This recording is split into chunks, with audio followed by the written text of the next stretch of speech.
Qui gère l'eau? Je sais pas. Non, je sais pas. Non, non, pas du tout, pas du tout. Je sais pas qui s'en occupe, qui filtre tout ça, non. Je m'y perds un peu, je m'y noie, allais-je dire. Mais... J'habite pas à Paris, mais non. Même chez moi, je sais pas. D'où vient l'eau en fait? Je me suis jamais posé la question. Je pense que l'eau, ça vient des fleuves principales. Et après, c'est traité dans des centrales, dans des centres d'assainissement de l'eau. Et géré par des organismes nationaux qui redistribuent l'eau. Ouais.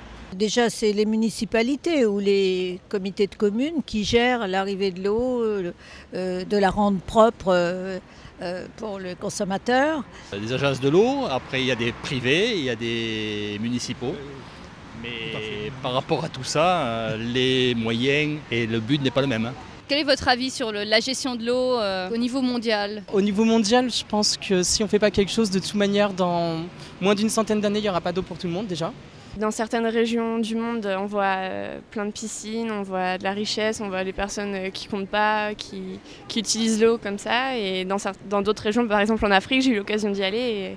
Et c'est vrai que les gens n'ont même pas assez d'eau pour boire. Ils boivent l'eau qui tombe de temps en temps. C'est clair qu'il y a des pays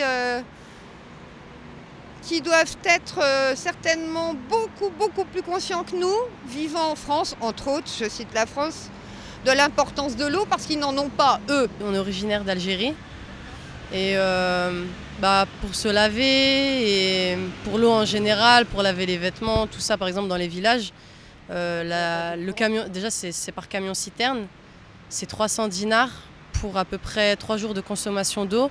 Et 300 dinars, c'est l'équivalent en euros de 3 € à peu près. Ça paraît pas grand-chose, mais pour les habitants de là-bas, c'est énorme. Il y a des conflits, par exemple, en Israël. Entre Israël et la Jordanie, je crois qu'il y a un fleuve où il y a vraiment des problèmes. Ça peut aller vraiment jusqu'à la guerre. Les marchands d'eau, eux, ça les dérange pas que l'eau soit gaspillée parce qu'elle est payée par quelqu'un. Bon, il y a des projets qui sont mis en place déjà dans certains pays du Sud. Ça serait bien que les pays, on va dire, entre guillemets, industrialisés et développés s'y mettent aussi, parce que c'est bien de le dire, mais il faut le faire. Le dessalement, c'est une très bonne solution. Le problème, c'est que pour faire les usines de dessalement, ça coûte très cher, déjà. Donc, c'est pas donné à tous les pays, mais ça peut être une solution envisageable.